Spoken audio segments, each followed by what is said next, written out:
ছাত্রলীগ একেবারে একটা পেটুয়া গুন্ডা বাহিনী।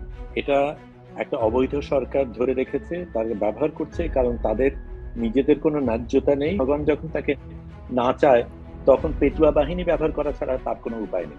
মানুষ এখন জেনে গেছে যে এই সরকার মিথ্যাবাদী। সারা বাংলাদেশ কিন্তু এখন দাউ দাউ করে জ্বলছে। ছাত্রলীগের এত বারবারন্ত কেন? ছাত্রলীগের হাতে অস্ত্র কোথা থেকে আসছে? অস্ত্র কারা তুলে দিল? বাংলাদেশের ভবিষ্যৎ কি? এই দমন-পীড়নকে কি আমরা স্বৈরাচার বলবো না? স্বৈরাচার না বলার কোনো সুযোগই নেই। এবং ছাত্রলীগ একেবারে একটা পেটুয়া গুন্ডা বাহিনী। এটা একটা অবৈধ সরকার ধরে রেখেছে, তাদের ব্যবহার করছে, কারণ তাদের নিজেদের কোনো ন্যায্যতা নেই, এবং ন্যায্যতা যেখানে না থাকে, জনগণ যখন তাকে না চায়, তখন পেটুয়া বাহিনী ব্যবহার করা ছাড়া তার কোনো উপায় নেই।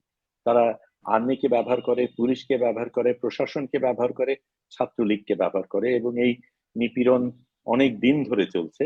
কোটা নিয়ে যেহেতু একটা তিক্ততা তো রয়েছে, সার্বিক যে অবস্থা সেটা নিয়ে যে জিনিসের দাম যেভাবে হু হু করে বাড়ছে, যেভাবে চোরাচালানি হচ্ছে, প্রত্যেকটা জায়গায় যেভাবে অনিয়ম হচ্ছে, সেটা যেমন একটা, ভারতের ক্ষেত্রেও একটা বিদ্বেষ রয়েছে। এবং ভারত বয়কট করার আন্দোলনটা এখন খুব তীব্র একটা রূপ নিয়েছে। এবং ভারত সরকারের মনে রাখা দরকার যে শেখ হাসিনা তাদের জন্য এখন একটা লাইবিলিটি। তারা জনগণকে এইভাবে তিক্ত করে দিয়েছে ভারতের বিরুদ্ধে, সেটা কিন্তু ভারতের জন্য কোনো ভালো জিনিস না। আমরা পাশের দেশ, আমাদের মধ্যে ভালো সম্পর্ক থাকার কথা, থাকা উচিত। ভারত একটা খুব বড় ভূমিকা রেখেছিল ৭১-এ। সেই ভারতকে এখন বাংলাদেশিরা সবচাইতে বেশি ঘৃণা করে। এটা খামাখা হয়নি। আমাদের জায়গা থেকে যেই জিনিসগুলি হয়েছে সেটা কিন্তু সাধারণ জনগণের থেকে অতটা না, সেটা সরকার করছে। ভিন্নতাটা হচ্ছে বাংলাদেশি জনগণ এখন ভারতকে ভীষণভাবে অপছন্দ করে। সরকার তো তার যা পারে করে দিচ্ছে, এবং আমাদের মতে বাংলাদেশকে বিকিয়ে দিয়েছে ভারতের কাছে। একেবারে যা যখন ভারত চেয়েছে সেটা পেয়েছে, ভারত সেই সুবিধাটা পেয়েছে। কিন্তু সেই সুবিধা পেতে গিয়ে তারা যে বাংলাদেশের জনগণকে হারিয়েছে, সেটা তাদের মনে রাখা উচিত। এই আন্দোলনটা, এই বিক্ষোভটা হাসিনা বিরোধী বিক্ষোভে পরিণত হলো কেন? তার মানে কি মানুষের মধ্যে এই ক্ষোভটা অনেক আগে থেকেই ছিল?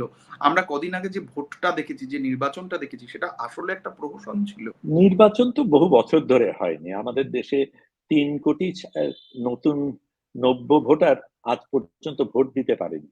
গত ১৫ বছর তারা ভোট দিতে পারেনি। বলাই হচ্ছে এটা আদালতের ব্যাপার, কিন্তু আদালতটা আমাদের দেশে, আপনাদের দেশে কিছুটা হতে পারে, কিন্তু আমাদের দেশে একেবারেই পুরোপুরি যে জুডিশিয়ারি এবং এক্সিকিউটিভের মধ্যে কিন্তু কোনো ব্যবধান নেই। সরকার যা বলে আদালত তাই করে।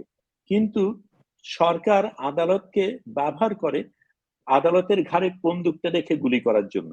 খারাপ জিনিসগুলি আদালতের দোষ, ভালো জিনিসগুলি তারা তারা করে দিয়েছে, এবং এই জিনিস বহুদিন ধরে হচ্ছে। আমাদের প্রত্যেকের ক্ষেত্রে হচ্ছে। এতগুলি মানুষ আজকে জেলে। আমার নিজের ক্ষেত্রে যে নিপীড়ন চলছে, আমি আমাকে ৬ বছর আগে আমার বিরুদ্ধে কেস করা হয়েছিল। আজ পর্যন্ত ট্রায়াল শুরু হয়নি, কিন্তু আমি এখনো প্রতি মাসে হাজিরা দিচ্ছি, কারণ আমাদের আদালত নিজের থেকে রায় দিতে পারে না। সরকারের বিরুদ্ধে বলার হিম্মত আমাদের আদালতের নেই। শুধুমাত্র শহীদ জননীর নিষ্ফলা ক্রন্দন, এইটাই কি পরিণতি এই আন্দোলনের ফলে? কোনো মূলগত, কোনো ফান্ডামেন্টাল চেঞ্জ কি আমরা দেখতে পারবো? এই আন্দোলন কোথায় গিয়ে শেষ হবে? আন্দোলনটা শুরু হয়েছিল ২০০৮-এ, তারপরে ২০১৩-তে হয়েছিল, খুব বেশি এগোয়নি। ২০১৮-তে যখন একটা তীব্র জায়গায় আসে, তখন দমন পীড়ন করে সেটাকে থামানো হয়, কিন্তু তারপরে একটা প্রহসনমূলক একটা প্রতিশ্রুতি দিয়ে সেটাকে তখন ঠেকানো হয়। কিন্তু মানুষ এখন জেনে গেছে যে এই সরকার মিথ্যাবাদী, এই সরকার কোনো কথা বিশ্বাস করা যায় না, এবং এই প্রহসন তারা গ্রহণ করবে না। কিন্তু আজকেও আমি গিয়েছিলাম, আজকে গায়েবী জানাজা হচ্ছিল, অনেকগুলি ছেলে মেয়ে নিহত হয়েছে, আহত তো হয়েইছে। তাদের জানাজা, গায়েবী জানাজা হবে, সেটা পর্যন্ত হতে দেওয়া হয়নি। ছাত্রছাত্রীরা যেখানে যেতে চেষ্টা করেছে সেখানে আমি নিজে ছিলাম। পুলিশরা সাংবাদিকদের উপরে বোমা মেরেছে।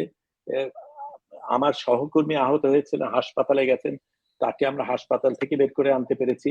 কিন্তু এই জিনিস যেটা হচ্ছে, সারা বাংলাদেশ কিন্তু এখন দাউ দাউ করে জ্বলছে, এবং এটা শুধু সময়ের ব্যাপার। আপনি যে কথাটা বললেন একেবারেই সত্য। আগের মতন এটা না, এটাই শেষ লড়াই। এবং এখান থেকে ছাত্রছাত্রীরা নড়বে না, বাংলাদেশিরা নড়বে না। এখান থেকে এই সরকার হটানোর আগে কেউ রাস্তা ছাড়বে না। এই এত মানুষ, এর মধ্যে রাজনৈতিক সচেতন মানুষ আছে, রাজনৈতিক অসচেতন মানুষ আছে, শুধুমাত্র পেটে খিদে আর একটা চাকরি দরকার এইরকম মানুষও আছে যারা প্রত্যক্ষ রাজনীতির সঙ্গে জড়িয়ে নেই। এই এত মানুষের বিক্ষোভকে শুধুমাত্র বিএনপির বিক্ষোভ বলে এটাকে থামিয়ে দেওয়া যাবে? হাস্যকর ব্যাপার। জিনিসের দাম হু হু করে বাড়ছে, চুরি চামারির তো কোনো প্রশ্নই নেই, টাকা পাচার হচ্ছে, আমাদের IMF থেকে টাকা ভিক্ষা করতে হয়, চীনার থেকে ভিক্ষা করতে গিয়েছিলেন, পারেননি। কিন্তু শুধু সেই জিনিসটা না, এটা এতদিন ধরে যে নিপীড়ন হয়েছে সেটার প্রতিফলন। এবং এইখানে বিএনপি একটা বড় রাজনৈতিক দল, সেটা আছে, কিন্তু আজকে কিন্তু জনগণ নেমেছে। এবং যদি সুষ্ঠু নির্বাচন হতো তাহলে হাসিনার বিরুদ্ধে একটা কলা গাছ দাঁড়ালে সে জিততো, বিএনপির প্রয়োজন ছিল না। বাংলাদেশের বুদ্ধিজীবীদের ভূমিকা আপনি যদি বলেন। সম্পূর্ণ গাদ্দারি আমি বলবো। তারা নিজেদের বিকিয়ে দিয়েছে এবং এই জায়গা থেকে তারা সহজে ফিরতে পারবে না। জাফর ইকবাল সাহেব ইতিমধ্যেই তাকে বহিষ্কার করা হয়েছে বিশ্ববিদ্যালয় থেকে, ছাত্রছাত্রীরা জানিয়েছে তিনি এরপরে আর কোথাও থাকতে পারবেন না।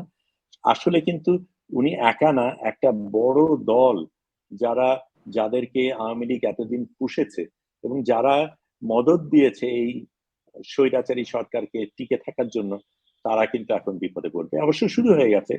আজকে অনেকগুলি বড় বড় সেলিব্রিটি তারা স্টেটমেন্ট দিয়েছেন যে তারা এটা থেকে দূরে থাকতে চান। তারা আসলে গা বাঁচাতে চাচ্ছেন, তারা জানছেন যে নৌকা ডুবে যাচ্ছে, ডোবার আগে নিজেরা যাতে বেঁচে যান সেই চেষ্টা করছে। আন্দোলনের শুরু থেকেই সরকার যথেষ্ট ধৈর্য এবং সহনশীলতা প্রদর্শন করেছে, বরং আন্দোলনকারীদের নিরাপত্তা নিশ্চিত করার জন্য পুলিশ সহযোগিতা করেছে। আজও আমাদের চেনা অন্তত 6 জন সাংবাদিক বন্ধু, যাদের প্রত্যেকের নাম আমি জানি, প্রত্যেকে আমার ব্যক্তিগত স্তরে বন্ধু, তারা আহত, কেউ হাসপাতালে, কারো খোঁজ পাচ্ছি না। সারাদিন ইন্টারনেট ব্যবস্থা স্লো, জানি না কখন ফেসবুক বন্ধ হয়ে যাবে, কখন ইউটিউব বন্ধ হয়ে যাবে, অলরেডি হুমকি দেওয়া শুরু হয়ে গেছে, স্কুল কলেজ বিদ্যাচর্চা বন্ধ। এটাকে সহযোগিতা বলে? যেই রকম মিথ্যাচার, এই জিনিসটা আমাদের অবাক করে নেই, কারণ সে নিজে অবৈধ, তার কোনো যুক্তি নেই, কোনোভাবে সারা দেশ তাকে চাচ্ছে না, এখানে ধরে রাখছে, গদি সে কোনোভাবেই ছাড়বে না। কাজে এই মিথ্যাচার করা ছাড়া তার তো কোনো উপায় নেই।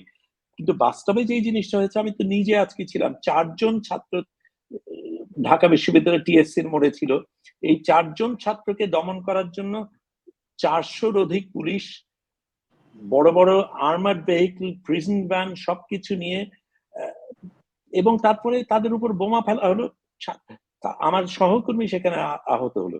এটা এতটা মিথ্যা কি হজম করবে আমি জানি না, কিন্তু বাংলাদেশের মানুষ খুব স্পষ্টভাবেই জানে কি হচ্ছে। একটা ভয় আছে যে ইউটিউব, ফেসবুক এগুলি বন্ধ করে দেওয়ার, অর্থাৎ আন্তর্জাতিক বিশ্ব থেকে বাংলাদেশকে বিচ্ছিন্ন করে দেওয়ার। এরকম পরিস্থিতি এলে আপনারা আন্দোলনকারীরা কি করবেন?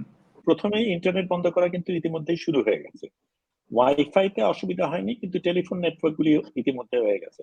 তার মধ্যেও কিন্তু প্রতিবাদ চলছে এবং কয়েকটা জিনিস যেটা অন্য জায়গা থেকে ভিন্ন। এবার শামীম ওসমান, নারায়ণগঞ্জের গডফাদার, এবং শেখ হাসিনা নিজেই যাকে বলেছেন যে তার পরিবারের কত কাছে মানুষ, শামীম ওসমানকে কিন্তু পিটিয়ে গতকালকে ভাগিয়ে দেওয়া হয়েছে।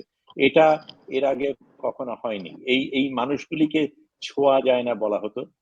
এখন ছাত্রলীগের নেতা নেত্রীদের কিন্তু বহিষ্কার করা হয়েছে বিশ্ববিদ্যালয় থেকে।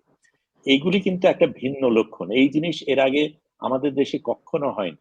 এই স্রোতটা শুরু হয়ে গেছে এবং যেই কথাগুলি শেখ হাসিনা বলছেন এগুলি তো প্রত্যেকবারই তিনি প্রত্যেকবারই বলেন এবং কেউই কোনোবারই বিশ্বাস করে না।